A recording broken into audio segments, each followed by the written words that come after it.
Hey, what's up, boxing fans? This is the Rope and Dope Report. I'm your host, Chris Carlson. And this is a video. It's kind of piggybacking off of what boxing means to you.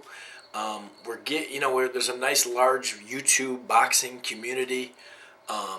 There's been a lot of more shows than year and a half, 2 years ago that have popped up. Obviously pound for pound boxing, boxing info, guard your grill, blood boxing. A lot of these shows have been around, and in the last 6 months, there's been all sorts of people getting in front of the camera type thing. And just in general, I think Buddha Sai was saying this not too long ago. Body bangers, what's up, man? He was saying how the views, the overall views are gone way up. And not even a year ago could you get that many views on a video, and how so many fights now are on YouTube and have been for the last couple of years, and how HBO, they don't do countdown shows anymore. Yeah, they do the 24/7 for big fights, but they don't do the countdown shows. They've moved it online. The Ring Life, you got to go to HBO.com. 24/7 even, you can go to HBO.com and watch it. You can go to ESPN.com and watch 24/7 right now for HBO. So they've definitely seen that. I mean, HBO has its own, well, in a sense they have their own thing for all their stuff anyway, their own YouTube channel. But it's definitely, there's been a lot of growth and a lot of new people. And I'm the type of person that I was watching it, I didn't necessarily subscribe. I was more of a bookmarker. When I first started watching YouTube, I was like, subscribe? Like, what do I got to pay? That type of thing. And so I would just kind of bookmark or have a search engine that I knew their channel really quick like that. And so I was a fan of the guys I named. And then I started finding 97 Rough and finding more people. And basically, I just want to know, and if you make video responses, you leave comments, other shows, whatever, how you got introduced to YouTube boxing. Were you a fan of one fighter and was watching a fight? Or were you just a great, fight fan and you needed an outlet? Was it one show in particular? I know when Blood Boxing was trying to think if he was going to quit, maybe a lot of people said, he was the reason why he started doing this and gave them the confidence to do their own show. So yeah, I'd like to hear some videos and a lot of comments on what brought you here. What was the moment that you remember, or even moments, a couple things that really got you hooked? For me, when I was a kid, I'm 34 years old right now, and boxing was available everywhere. I mean, if you didn't have cable, you were okay. Even if you had just basic cable like ESPN would still do fights. It wasn't necessarily Friday night fights, but they would do fights. They would do deals with Top Rank and that type of thing. And very successful fights, a lot of different fights on there.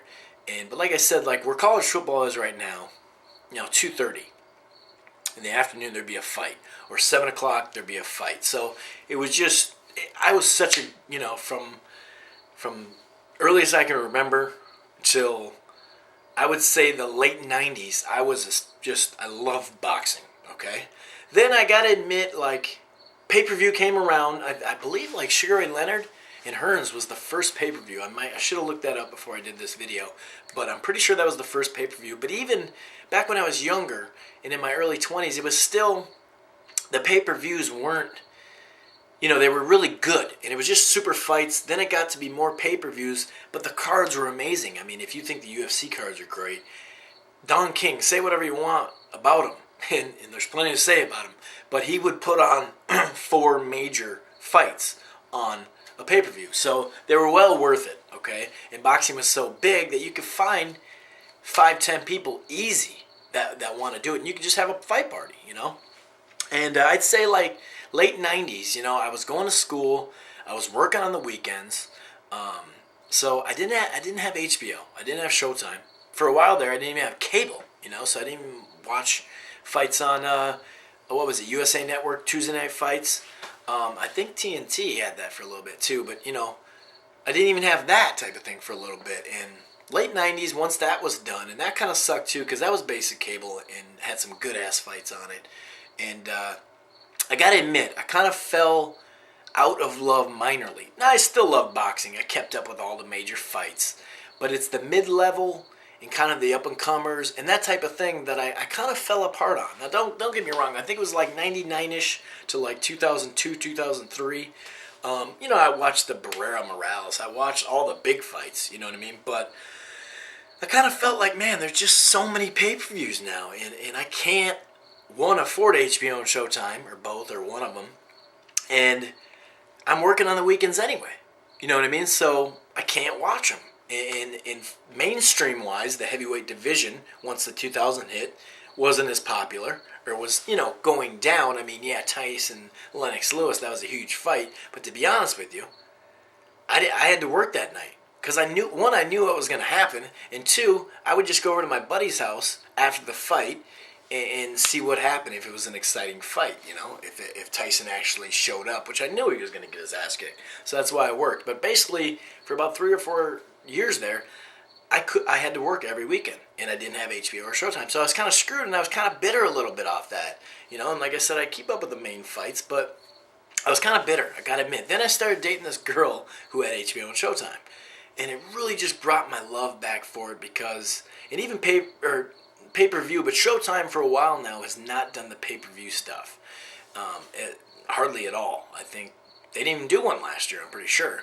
And they've just focused on good fights. And this year HBO's finally got their shit together where they do, they do great matchups and triple headers and that type of thing, but then they're only going to have 3 pay-per-views, except for the Lightweight Lightning that they kind of co-did with Golden Boy, and that was at least a card watchable.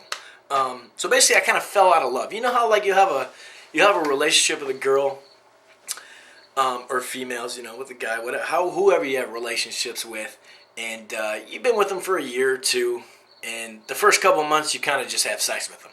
And sorry, Mom, that I'm saying this if you're watching this video, but so I was still having sex with boxing.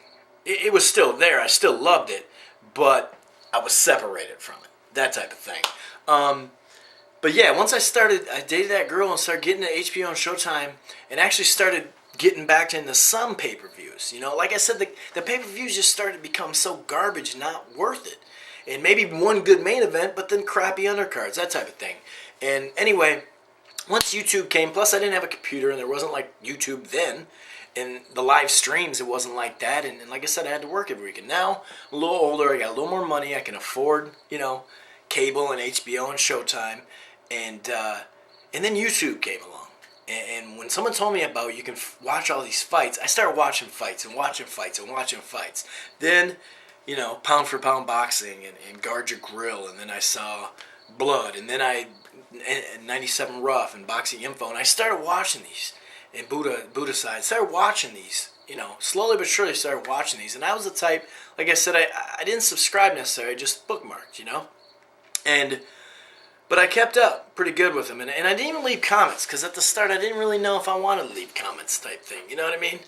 I was kind of like, well, I'm an older dude, I don't know how old these guys are. It seems like YouTube and the internet is kind of a young thing anyway. So I figure why not try my own show? And I love to debate. There's nothing like before and after debating, So I got in there to talk boxing, meet some people, and just, debate. Not only that, but I act. I pay the bills working at a bar, but I act. And being on camera, that does help me a little bit to, when I do my after the fight, I have the camera on, and it's kind of off the cuff. I mean, I write some stuff down of what happened in the fight a little bit, and maybe have my scorecard handy, but I do it off the cuff, you know what I mean? But I went to college first, then acting school, and I have a radio broadcasting degree, and at some point down the line, I do want to, with a couple other YouTube shows, do a blogtalkradio.com, just like Leave It in the Ring. Obviously, I'm not going to have the great interviews that those guys get, but, just another place to debate and talk for the fans and for me and for everybody, and the co-hosts that are going to be involved in that. And I have a radio broadcasting degree, so in this way, doing a show, I'm kind of practicing and keeping one foot in broadcasting, because it's kind of like practicing. It's good for acting, it's good for broadcasting, so I figure, well, it's a good little hobby. You know, much like Ruff said, it's a good little hobby. I know, like even Ruff said, are you going to be on HBO? And so I know I'm not going to be on HBO, so it's not even like that. But I want to see what you guys, how did you discover YouTube and boxing? Anyway, this has been the Rope A Dope Report. I'm my host, Chris Carlson. Peace.